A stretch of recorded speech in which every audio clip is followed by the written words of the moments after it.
All right, so I am on vacation with my family in the Blue Ridge Mountains and realized that I have an opportunity to hunt some national forest land right over there on that mountain. And so I've got my bug out bag that's always in the back of the vehicle, and I'm trying to figure out what is necessary for my hunt tomorrow and what needs to stay behind. Um, I may do a little more detailed video at another time, but I'm going to do just real quick.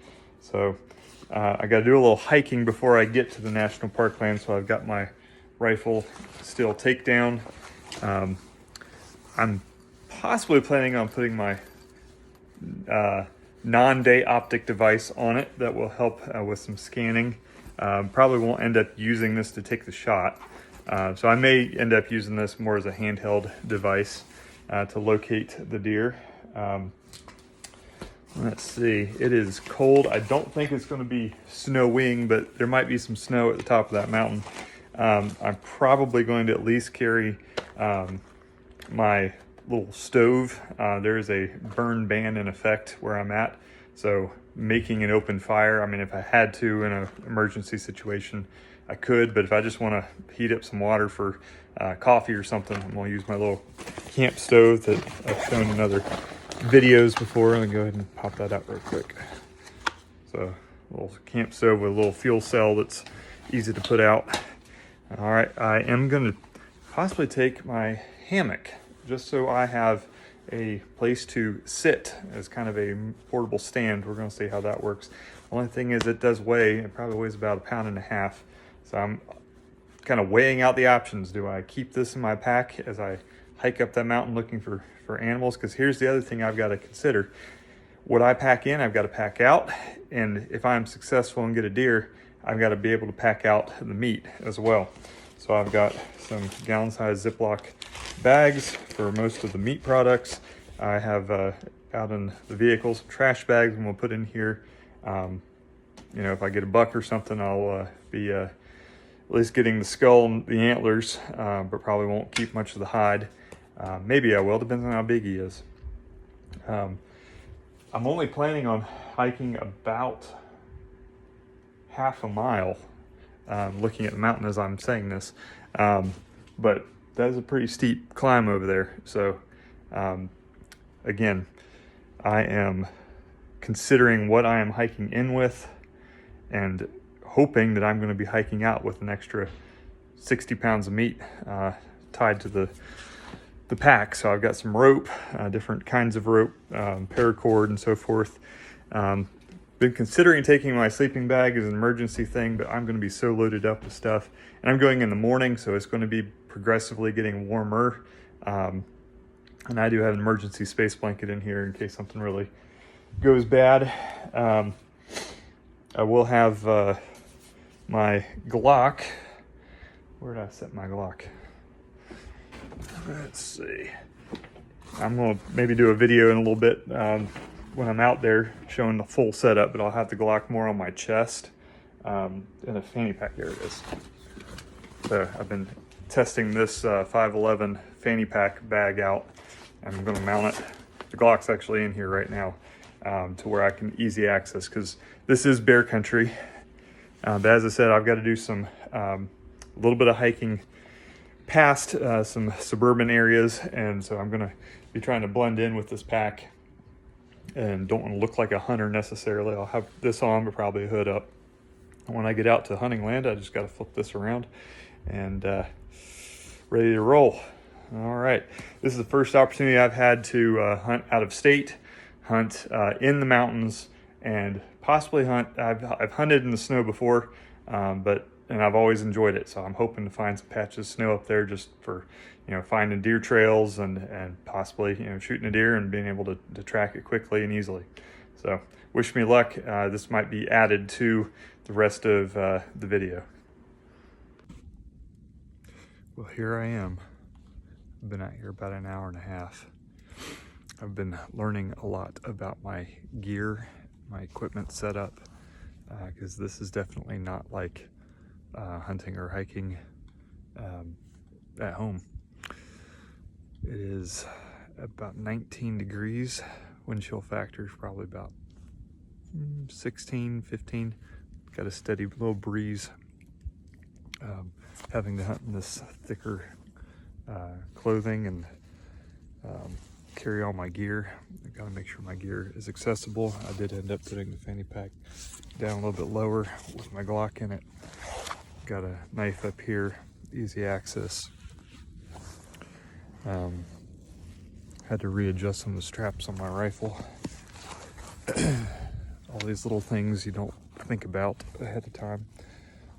I am using my Nonday optic heat detection device to try to detect some heat out here so I can shoot it and go warm my hands.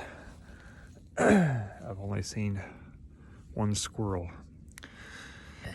The one aspect of mountain hunting that I've got to learn a little bit better is I'm hearing things moving, but I think I'm hearing the echo. So I'm in kind of this valley here. See the mountain I pointed to, and there's a creek down at the bottom, and then another ridge up behind me. So I'm definitely hearing stuff moving along the sides, but it seems like it's a little higher up than I am. So gotta get moving. All right, so I'm calling it for the day. I think I have figured out or verified what I already knew. The deer are cutting up steeper toward the ridges, because where I was sitting down here in this valley, I could hear on both sides as it got light out, but could not see them. They were already probably about 200 yards up on either side, just out of eyesight. So I think tomorrow, if I come back here to the same spot, I'm going to be going up to the ridge early. Or there's a parking location up behind me, up on the ridge, but it's about a mile hike. So either way, I got my work cut out for me if I want to get in front of the deer. But this experience has taught me a few things already. Definitely pack light. I've probably only walked a 1.5 mile loop in here, to be honest. I'm not exhausted, but definitely, yeah, especially with a pack on, carrying a rifle. It's a lot. And what that old adage of ounces equal pounds, pounds equal pain. I'm glad I cut some things out of my pack. Some of the things I cut out that I normally have in my bug out bag also include spare magazines for my rifle. Had some walkie-talkies and two-way radios. Didn't need those in this circumstance. Some of my extra backup survival gear. So I do hope to continue to add to this, so there's probably going to continue to be more video. We'll see how the hunt goes next day or two.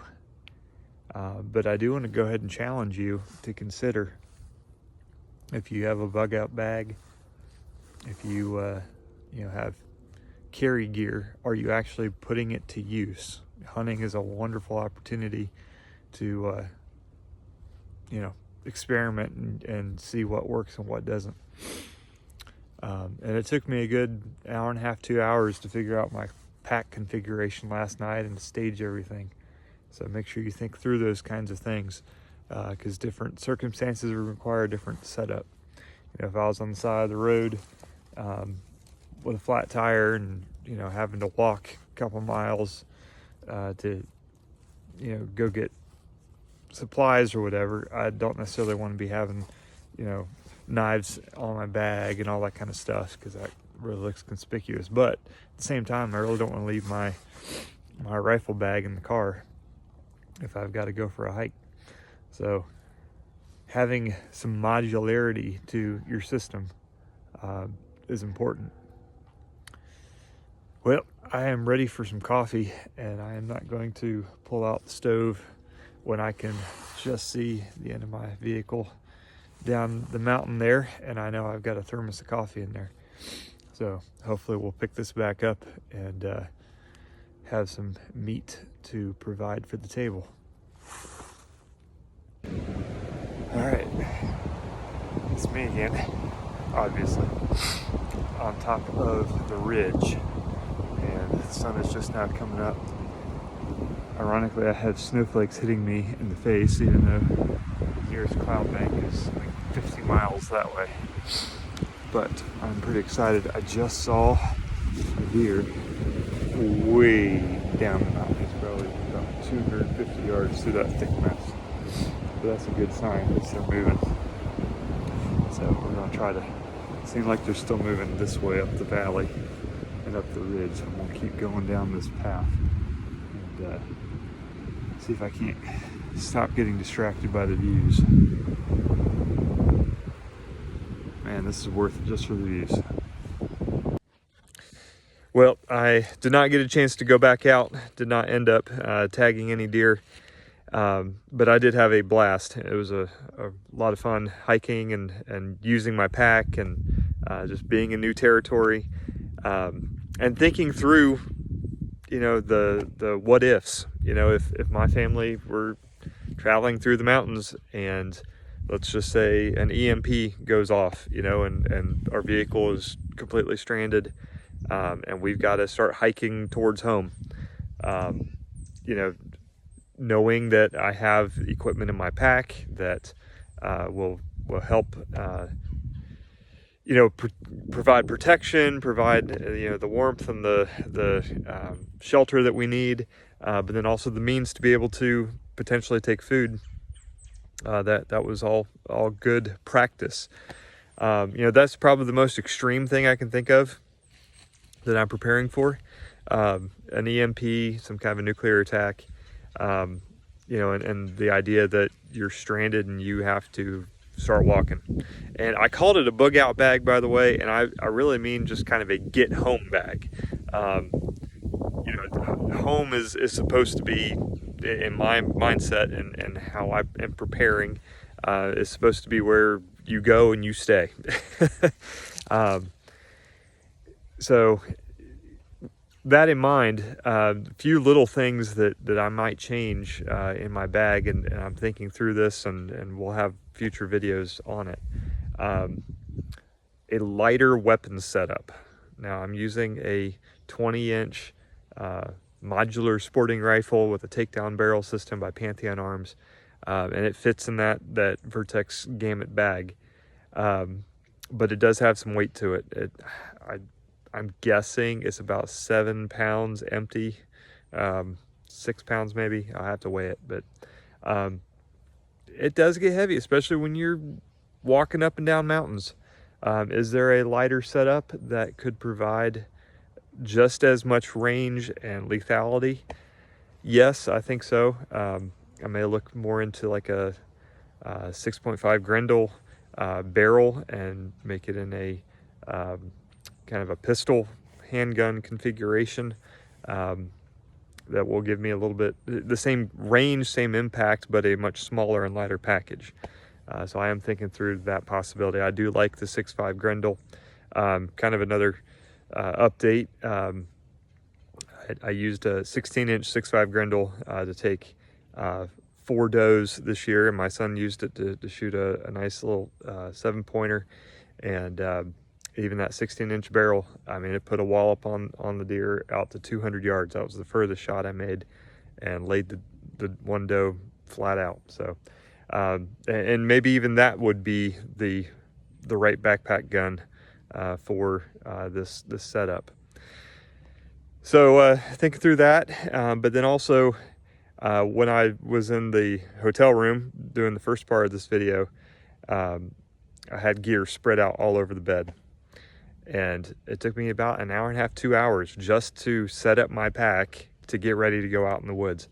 And I started thinking, you know, if this was an emergency situation, I'm on the side of the road and like, okay, take what I have to, leave what I don't need.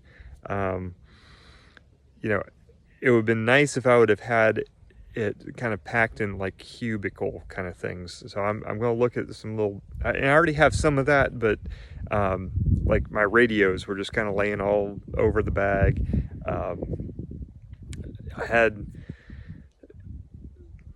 some things grouped up, kind of like food, you know, water, that kind of stuff. And I'm going to try to, again, going back to that term modularity, and know, okay, this is non-essential gear. I'm just chucking it. You know, already have determined where you can dump weight, where you know, okay, I don't need to carry whatever it is, because of the circumstance. So, but again, like one of the challenges, one of the clips, you know, if I didn't go through this exercise and use this equipment, I would never know. And so those of you who have a quote unquote bug out bag or get home bag, and you've never taken it on a hike, you've never taken it hunting, do that. All right. Even if you just go walk around, you know, a block of woods in your backyard for an hour or two, you know, see how heavy it is, see if the straps are digging on your shoulders, is it comfortable? Because in that crisis situation, you know, you don't want your gear to fail you, and you know that's when you don't want like, oh, I wish I had, or I wish I didn't have. You want to be able to trust your gear and know that it can get you home and that you're able to use it properly. So, and on the idea of hunting, you know, if you know, we had to travel long distance, we would have to provide food over time, you know, and so being able to knock down a deer and smoke the meat over a fire at night and then keep on moving the next morning, you know, that's important. And knowing that your gear is capable. You know, I saw that one deer way down the mountain, 250 yards down the mountain while hunting, and my rifle setup, without a scope, I was not comfortable shooting past 100 yards, and I had a split second if I would have been able to make that shot. So even if I would have had like a 308 or something like that, or a 6.5 Grendel with a scope, I don't even know if I could have connected with that deer that far down the mountain. So things to think about. Things to experience and engage with, and don't wait until it's too late. You know, live that life of adventure now. I can tell you, I filmed the last clip that you just watched, on the top of the mountain at New Year's Day in the morning. So I got to watch the sunrise from Mountain Summit. It was beautiful. It was the perfect way to start the new year. And I'm just so excited to have been able to do that. I'm going to tag on one little clip after this of when I got back down the mountain to the resort area, keeping specifics private. But the deer that technically I was hunting were all down in the resort community, and we're right next to our vehicle. And it's pretty evident that they are very tame, at least in that part of the property. And so you'll see me trying to call one in, and she stays right there. I walk right up to her. So resort deer are snobs, and mountain deer are hard to find. And I guess I was hunting the same ones. But anyways, here's to a new year. Let's be ready. Let's hope for the best. Be intentional about it, you know, but also prepare for the worst, because you never know what's going to happen, and you need to be able to trust your gear, trust your skills, and be ready to help those around you no matter what the circumstance is. Here's to 2026.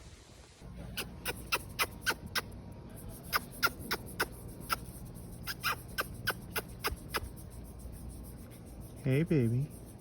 Yeah, I'm sorry. I don't have anything right now. You think so? No? Okay. Where were you at this morning?